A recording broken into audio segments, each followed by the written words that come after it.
অহনাকে অনেক বেশি মনে পড়ছে। কোথায় থাকে ও এখন?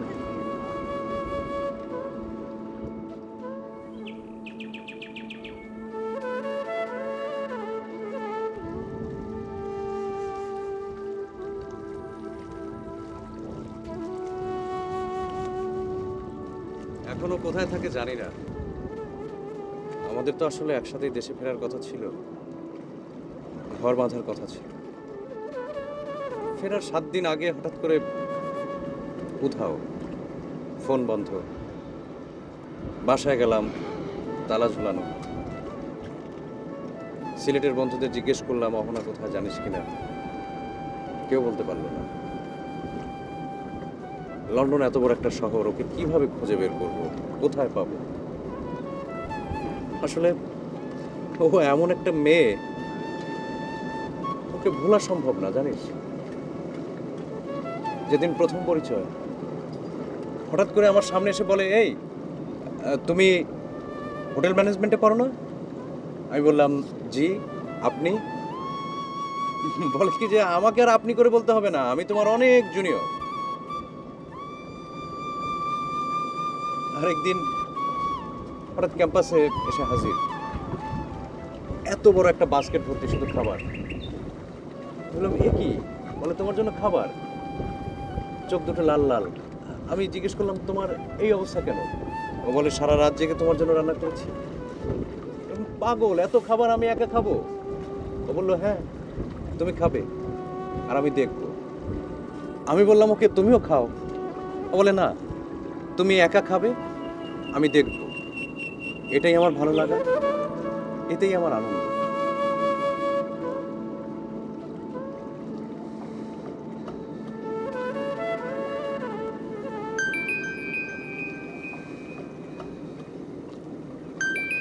হ্যাঁ আম্মু। ও সরি সরি সরি আম্মু, আমি আমি এক্ষুনি আসছি। হ্যাঁ একটু দেরি হয়ে গেল আম্মু, আসছি। এই চল।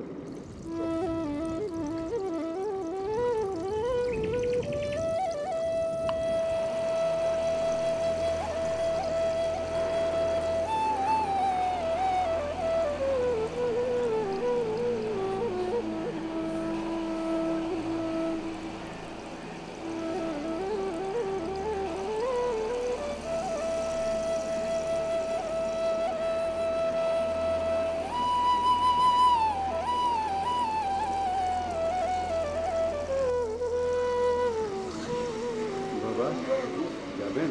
কই যাবেন? একটু সামনে, সমুদ্রের পাড়ে। আমাকে এখানে সমুদ্র পাড় তো অনেক বড়। কই যাবেন আপনি? জায়গার নামটা তো ভুলে গেছি বাবা, তবে এইটুকু মনে আছে, সমুদ্রের পাড়ে একটা কাঠের হোটেল, ওই একটাই কাঠের হোটেল। ওইখানে নিয়ে গেলে আমি ঠিক চিনতে পারবো। চাষা এখন তো সমুদ্র পাড়ে কোনো কাঠের হোটেল নাই, এখন সব 5 তলা 10 তলা 12 তলা হোটেল। তুমি ভুল করছো বাবা, আছে একটা কাঠের হোটেল, অনেক জায়গা জুড়ে একটা কাঠের হোটেল। এতদিনে হয়তো কিছু সংস্কার হয়েছে এই যা। 7 বছর ধরে কক্সবাজার থাকি, সব হোটেলই তো পরিচিত, কিন্তু কাঠের হোটেল তো দেখি নেই। 7 বছর, 7 বছর, 27 বছর। চাষা আপনি যদি ব্রিটিশ আমলের কথা কইতেছেন, আপনার নিয়ে তো যাওয়া যাইব না, পরে তো আরেকটা কেসা লইব। চাষা জান কেমন জান।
প্রতিদিনের মধ্যে এই সময়টা আমার সবচেয়ে ভালো লাগার।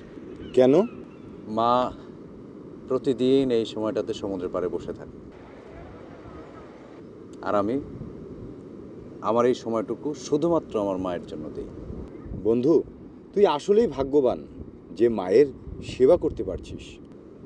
বাট মা কেন কী কারণে এখানে এসে বসে থাকে সেটা কিন্তু আমি জানি না। কখনো জিজ্ঞেস করিসনি? না, উনি যেহেতু নিজের থেকে বলেনি, আমিও জিজ্ঞেস করিনি। তবে নিশ্চয়ই কোনো কারণ আছে, হয়তো বা কোনো ইমোশনও আছে। সরি, আমি এসে তোকে ঝামেলায় ফেলে দিলাম। কেন? না, তোর এই এত ব্যস্ততার মাঝে আমাকেও সময় দিতে হচ্ছে। কি যে বলিস না, তুইও তো আমার পছন্দের একজন বন্ধু, তাই না? তোর জন্য কি আমার একটু সময় হবে না? দেখ কেমন চুপচাপ স্থির হয়ে বসে আছে, মনে হচ্ছে সমুদ্রের সাথে মিশে গেছে।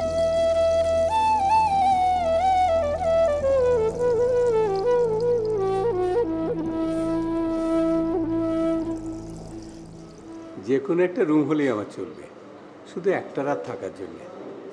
দেখুন না ম্যানেজ করা যায় কিনা। সরি স্যার, আসলে আমাদের এখানে কোনো রুমই তো খালি নেই। আজ শুক্রবার তো, তাই প্রেশার একটু বেশি। সব হোটেলই তো ওই একই কথা বলছে। দেখুন না ম্যানেজ করে দিতে পারেন কি না। সারাটা দিন সমুদ্রের ধারে ঘুরতে ঘুরতে আমি খুব ক্লান্ত বাবা। আমি এক্সট্রিমলি সরি স্যার, আসলে কোনোভাবেই ম্যানেজ করা সম্ভব না।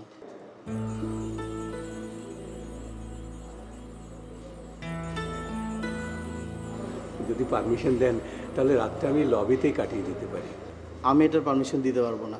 বস জানতে পারলে আমার চাকরিটাই যাবে। এত রাতে কোথায় যাই, কি করি? আসলে আমার ভাগ্যটাই খারাপ, সব পেয়েও কিছুই পাচ্ছি না। স্যার আপনি বরঞ্চ একটা কাজ করুন, আপাতত লবির ওই জায়গাটায় বসুন, বস আসুক, আমি কথা বলে দেখি। উনি যদি পারমিশন দেয় তাহলে একটা ব্যবস্থা হয়ে যাবে। রিপন, স্যারের লাগেজটা নিয়ে যাও তো।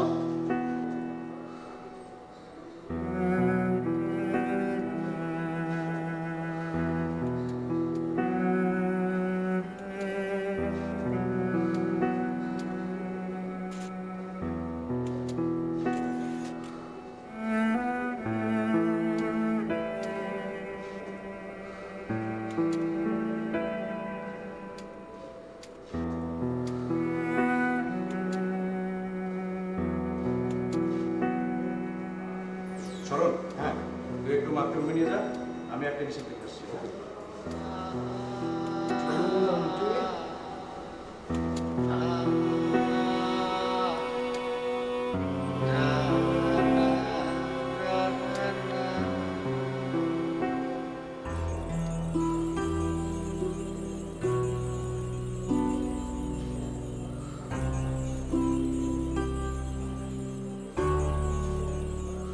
বস, একজন গেস্ট আপনার সাথে দেখা করতে যাচ্ছে। কোত্থেকে এসেছে? কোত্থেকে এসেছে বলতে পারবো না, কিন্তু মানে আমাদের এখানে কোনো রুম তো খালি নেই, কিন্তু উনি খুব করেই ধরেছেন, তারপর বললেন আপনার সাথে নাকি কথা বলবেন। ও, পাঠিয়ে দাও। জি।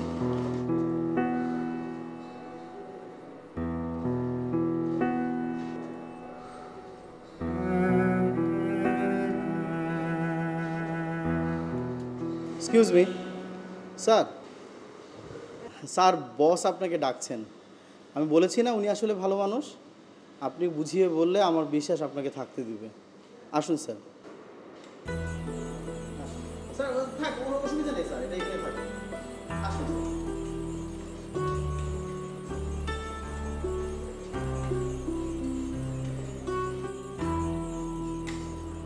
বস এসছেন। বাবা, আমি খুব বিপদে পড়ে আপনাকে ডিস্টার্ব করছি। কি সমস্যা বলেন? না মানে কোনো হোটেলে কোনো রুম খালি নেই। আপনি যদি পারমিশন দেন তাহলে আমি রাতটা লবিতে কাটিয়ে দিতে পারি।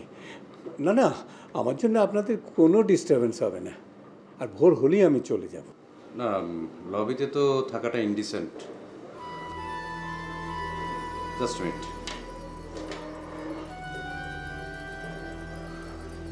একটু আসুন তো।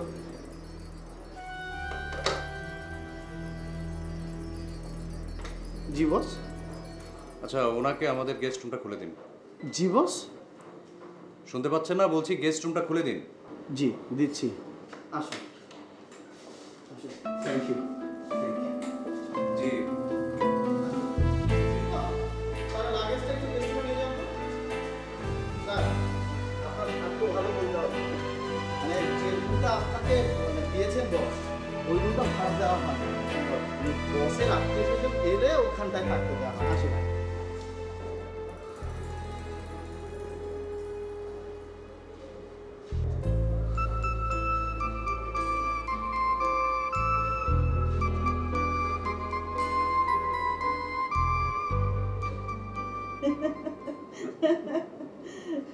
তোমার মা প্রথম যেবার কক্সবাজারে এলো তো সমুদ্র দেখবে, আমি তাকে নিয়ে গেলাম সি বিচে, পানির কাছে নিয়ে গেলাম, কিন্তু পানিতে সে নামতে চায় না। যখন আমি নামলাম আমাকে দেখে সেও নামলো। যে তার পায়ের তলার বালি সরতে শুরু করলো, সে তো ভয়ে ভীষণ চিৎকার। সে কিছুতেই আর পানিতে নামবে না। তারপরে আমি জোর করে তাকে পানিতে চেপে ধরলাম। আস্তে আস্তে তার ভয়টা কেটে গেল। মা আপনাকে খুব মিস করে, এবার বলেছে আমাকে সঙ্গে করে নিয়ে যেতে আপনাকে। না বাবা, এই অবস্থায় সম্ভব না। তুমি এক কাজ করো না, তোমার মাকে কক্সবাজার নিয়ে এসো। আমি একা একা থাকি, সময় কাটতে চায় না। উনি এলে খুব ভালোই লাগবে। আচ্ছা। ও, তোমার বউ বাচ্চা কেমন আছে? হ্যাঁ, ভালো আছে। ছেলেটা কত বড় হয়েছে? 1.5 বছর। বাহ, নিশ্চয়ই একটু একটু হাঁটতে শিখছে। শুধু হাঁটে না, পটর পটর কথাও বলে। তাই? তো সেই বিয়ের পরে এসেছিলে, বাচ্চা হওয়ার পরে তো আসেনি। আরেকবার বউ বাচ্চাকে নিয়ে এসো। পিচিটা একটু বড় হোক, নিয়ে আসবো। আচ্ছা।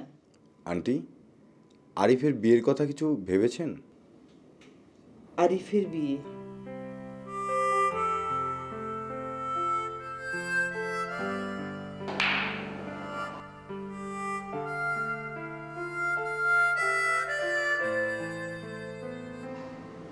সরল, আমার মনে হয় কি জানিস,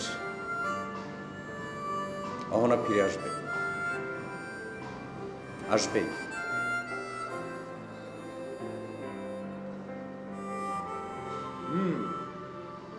তোর ধারণা যদি ঠিক হয় তাহলে ওর অপেক্ষাতে থাকাটাই বেটার। আন্টি জানে? জানে। কি বলে? মা আমার বিশ্বাসটাকে রেসপেক্ট করে। Good, very good.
তুই এখনো ঘুমোসনি? না মা, ঘুম আসছে না। তুমি তো চশমা পরে ঘুমিয়েছ। ইদানিং আমার জন্য কি হয়েছে, অনেক ছোটখাটো কথাই মনে থাকে না রে। ইস, তোমার ঘুমটা ভাঙিয়ে দিলাম। ঘুমাও তো। ঠিক আছে ঠিক আছে, তুই ডিনার করেছিস? হ্যাঁ, তাহলে যা শুয়ে পড়। তুমি ঘুমাও মা। আচ্ছা।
কে?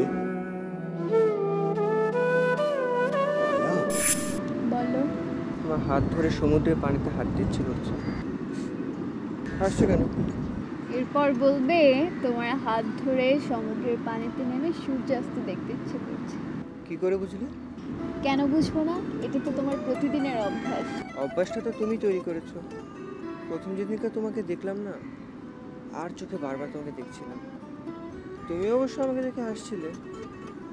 তারপর তো গলার স্বর মোটা করে বললে, এই ছেলে, আমাকে নিয়ে সমুদ্রের পানিতে হাঁটতে চাও? আর অমনি তুমি সঙ্গে সঙ্গে গিয়ে আমার হাত ধরে এক দৌড়ে পানিতে নেমে পড়লে, একেবারে বীরের মতো। সেদিন কি মনে হচ্ছিল জানো? সেদিন মনে হচ্ছিল তুমি বোধহয় যুদ্ধ জয় করে ফেললে। যুদ্ধ না, যুদ্ধ না, তোমাকে জয় করতে পেরেছি। আর তাই যে তোমাকে ভালোবাসতে পেরেছি। আচ্ছা, আর কয়দিন পরে যখন জাহাজে জাহাজে থাকবে তখন কাকে ভালোবাসবে? কেন তোমাকেই? আমাকে কি করে? আমি তো তোমার কাছে থাকবো না। মোটেও না, তখনও তুমি আমার কাছে থাকবে। তোমার হাসি, তোমার কথা, তোমার ভালোবাসা, এই আকাশ বাতাস সমুদ্র সব জায়গায় ভেসে বেড়াবে। আর তখন আমার চোখ বন্ধ করলেও তুমি, চোখ খুললেও তুমি।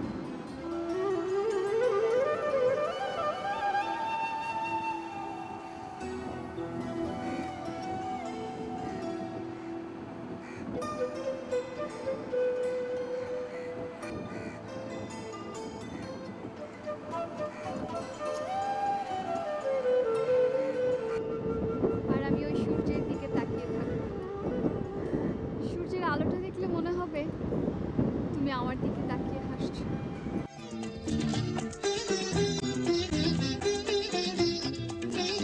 যেথারাম ধনু ওঠে হেসে আর ফুল ফোটে ভালোবেসে, বলো তুমি যাবে কি গো সাথে, এই পথ গেছে সে দেশে।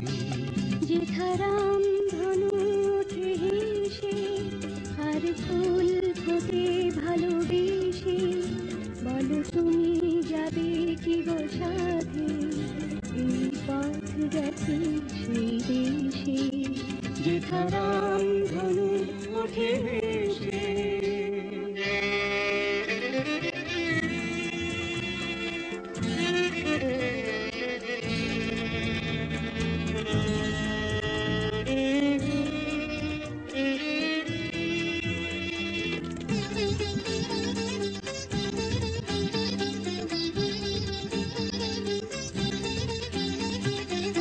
যেথা সব তিথি মধু তিথি, মধু মাসে জেগে থাকে নীতি। যেথা সব তিথি মধু তিথি, মধু মাসে জেগে থাকে নীতি। মনু যেন প্রজাপতি হয়ে, পাখা মেলে দিয়ে চলে ভেসে।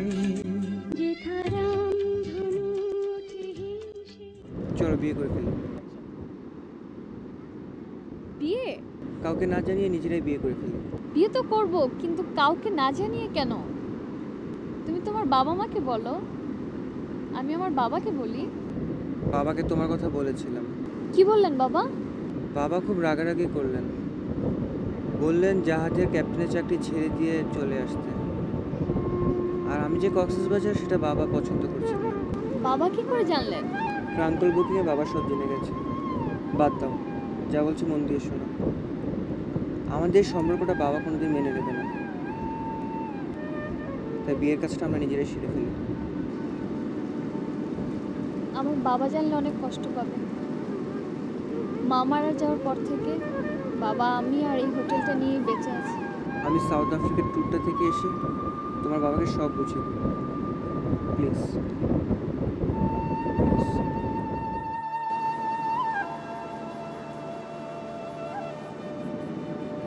ঠিক আছে।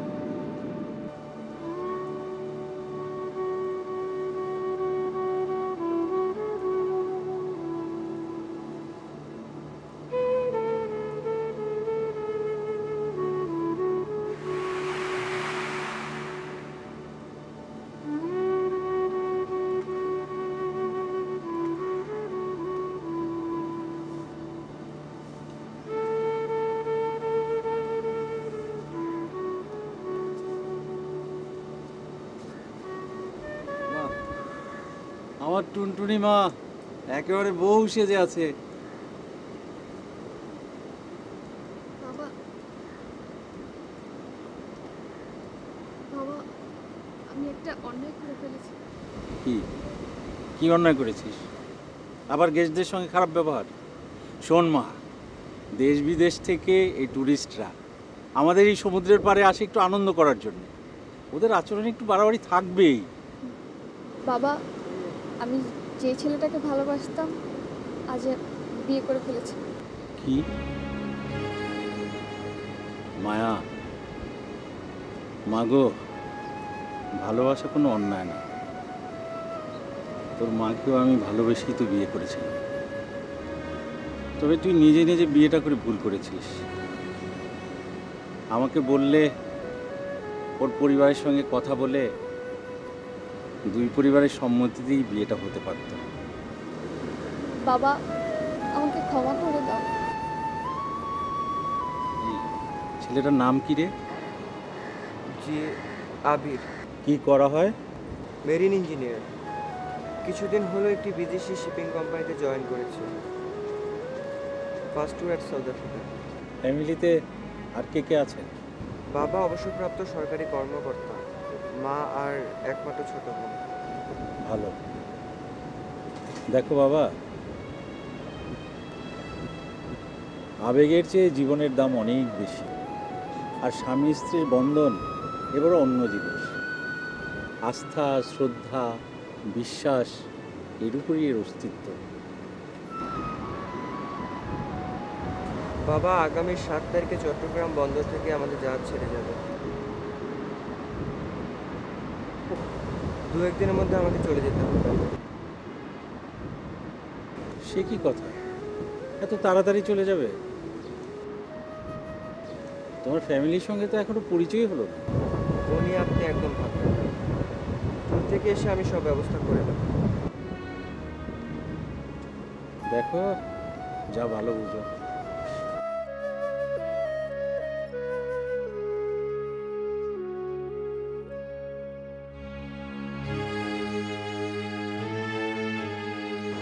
আসি।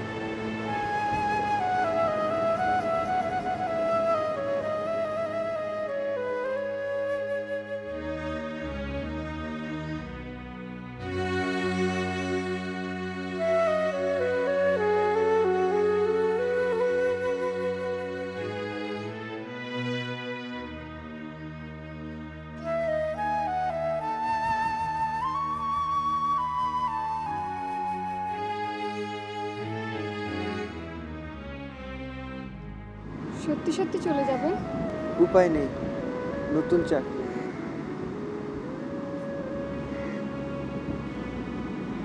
আমি কি করে থাকবো?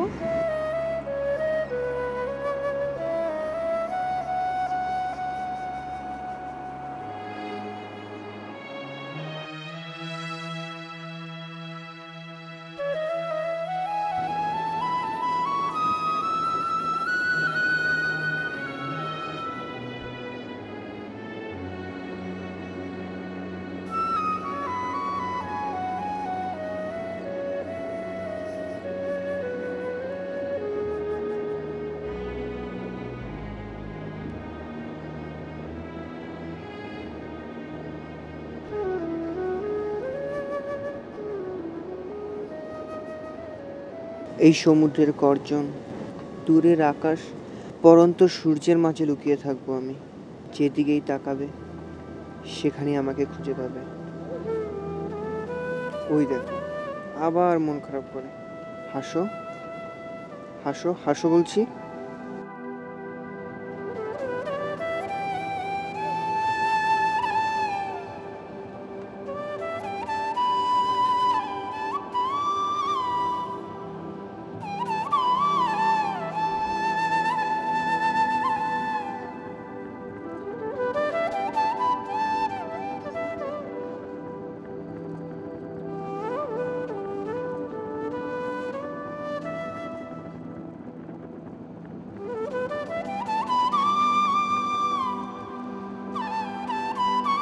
কিরে মা, এ সময় তুই একা একা এখানে দাঁড়িয়ে? তোর তো শরীর ভালো না। বাবা, আবির তো ফিরলো না। আসবে, ফিরে আসবে।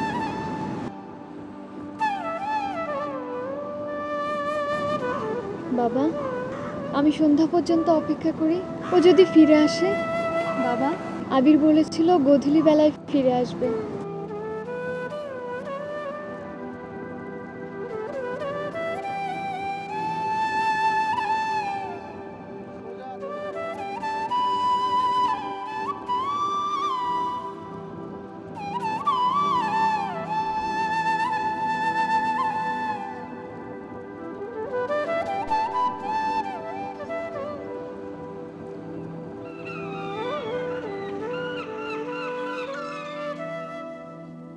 তোমার কাছ থেকে বিদায় নিয়ে যাওয়ার পর আমার জীবনে নেমে এলো এক ঘোর অমানিসা। আমাদের জাহাজ তখন মাঝ সমুদ্রে। হঠাৎ ঝড় উঠল, প্রবল ঝড়। অনেক চেষ্টা করেও শেষ রক্ষা হলো না, জাহাজ ডুবি হলো। তারপর আমি আর কিচ্ছু জানি না।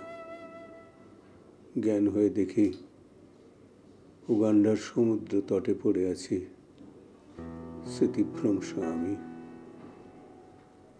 কিছুই মনে নেই, কে আমি,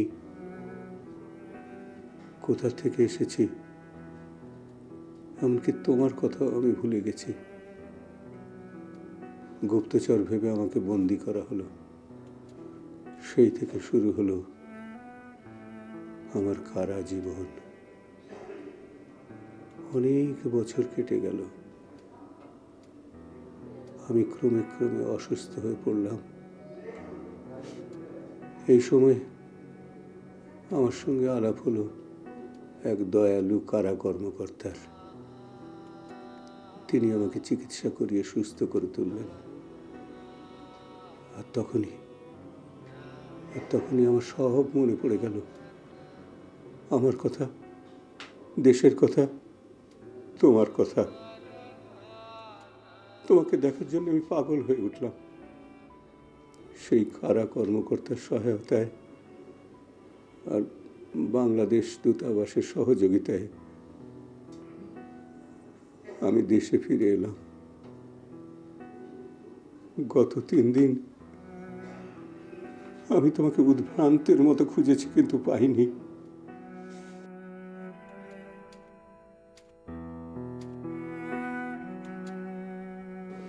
I'm sorry, মা। I'm sorry. আমাকে তুমি ক্ষমা করে দিও। তুমি ক্ষমা চাইছো কেন? তোমার তো কোনো দোষ নেই। তোমার জীবনের সমস্ত ঘটনা অনাকাঙ্ক্ষিত হলেও সত্য। এই সত্যকে অস্বীকার করলে তো জীবনকে অস্বীকার করা হবে। আর তোমাকে ফিরে পাওয়ার আনন্দ আমি আর কোনো মূল্যে ম্লান করে দিতে চাই না।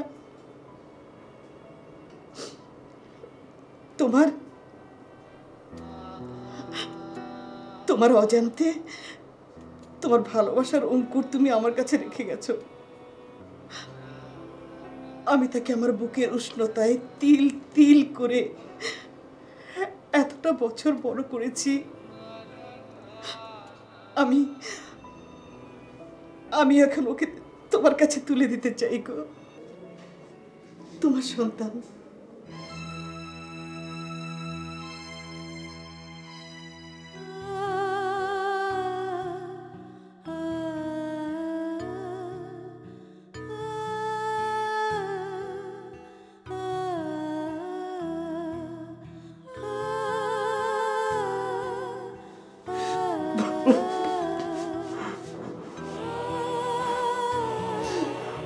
বাবা,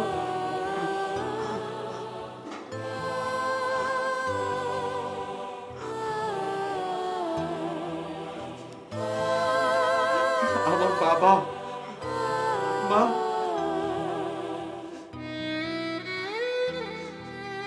বাবা, মা, আমি আমার বাবাকে পেয়েছিলাম। বাবা,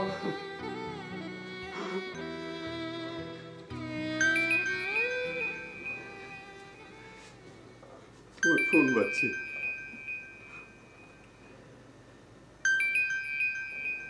হ্যালো, তুমি কোথায়? কে? তুমি কোথায়? আমি হোটেলে। কে বলছেন? আমার ভয়েস শুনে কি চিনতে পারছো না আমি কে? না না, কোথায় কোথায় তুমি? আমি এয়ারপোর্টে। এয়ারপোর্টে? কোন এয়ারপোর্টে? আমি কক্সবাজার এয়ারপোর্টে। কক্সবাজার এয়ারপোর্টে? 10 মিনিটের মধ্যে আমাকে এসে নিয়ে যাও। আরে 10 মিনিট না, আমি 5 মিনিটের মধ্যে আসছি। ওকে, বাই। মা, মা, অহনা ফিরে এসেছে। বাবা, আমি অহনাকে নিয়ে আসছি। আচ্ছা, হ্যাঁ? অহনাকে? তোমার ছেলের বউ। হ্যাঁ?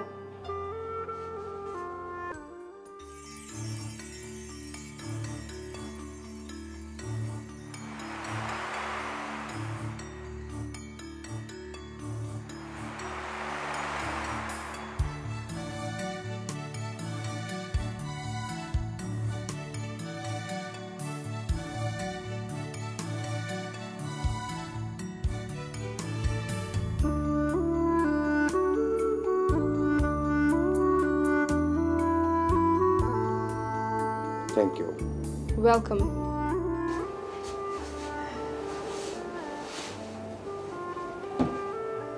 এতদিন তুমি একা একা সূর্যাস্ত দেখেছো, এখন থেকে আমরা সবাই মিলে সূর্যোদয় দেখব।